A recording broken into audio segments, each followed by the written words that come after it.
Hidroelektrinių savininkai įpareigoti rengti žuvitakius neršti plaukiančioms žuvims. Tačiau atlikti tyrimai rodo, kad ne visos žuvys užtvanką įveikia. Įveikusių dažnai laukia vienas už kitą didesni pavojai.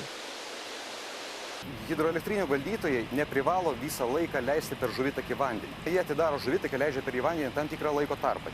Ir žuvis pakilusios į viršų, kuomet jos migruoja atgal, ties hidroelektrinė jas sutinka tokią kliūtį, kad nebėra kelio atgal, jos nebegali pramigruoti žemyn.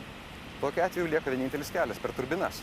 Tarkim, žuvų jaunikliai galbūt ir gali sėkmingai praplaukti per turbinas, išvengia žalojančių menčių. Bet didesnės žuvis jos neišvengiamai yra žalojamas, tai vėlgi yra nuostoliai. Na ir čia gaunasi užburtas ratas. Mažiau žuvų pakyla į viršų, mažiau išneršia, mažiau sugrįžta. Kitais metais dar mažiau pakyla į viršų, dar mažiau išneršia, dar mažiau sugrįžta. Ir taip palaipsniui populiacija išnyksta. Kaip pasiekti, kad upių ir ežerų tarša sumažėtų ir kad į Baltijos jūrą upės plukdytų kuo švaresnį vandenį? Lietuvos valstybė įsikėlė tikslą iki 2015 pasiekti, kad šalies upės, ežerai ir Baltijos jūra būtų švarūs. Kad vandens telkiniai būtų prižiūrimi atsakingai, yra sukurta vandens valdymo sistema. Ji buvo sukurta remiantis natūraliomis gamtos suformuotomis teritorijomis, nes vanduo į upes ir ežerus surenkamas ir keliauja, nepaisydamas žmogaus nustatytų ribų, savivaldybių, rajonų ar valstybių sienų. Paviršiuje ar gelmėse esantis vanduo teka nuo aukštumos į žemumą ir įsilieja į vieną upę. Vandenį viena upė surenka į savo baseino.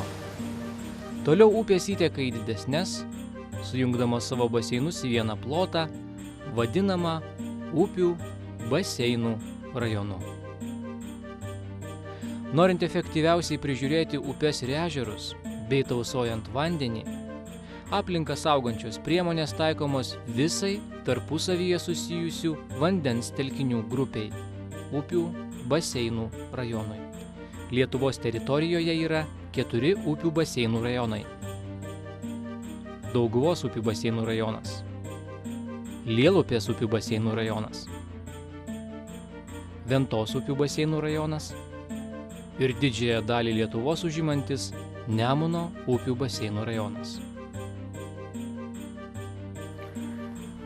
Taip, Lietuvoje yra 4 upių baseinų rajonai ir kiekvienas turi tam tikrus skirtumus. Ir, sakykime, Lielupės upių baseinų rajonas išsiskiria labai intensyvia žemės ūkio veikla ir atitinkamai dėl to yra didelis poveikis vandens kokybei. Dėl trąšų naudojimo, ar jų naudojimo per daug, ar tiesiog netinkamai, dėl gyvulių laikymo ir mėšlo saugojimo.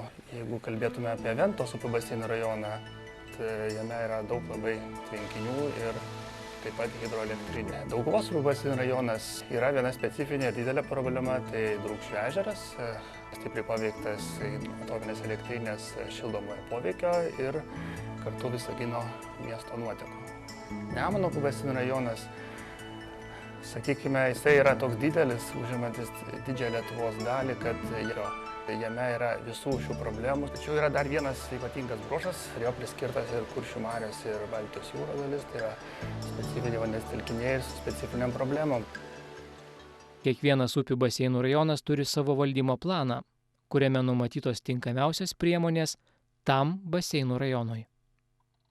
Kiekvienam upių baseinų rajonui yra sudaryti upių baseinų valdymo planai ir priemonių programos, kurios skirtos kaip tik ir išspręsti ten užfiksuotas vandens kokybės problemas ir fizinių poveikių.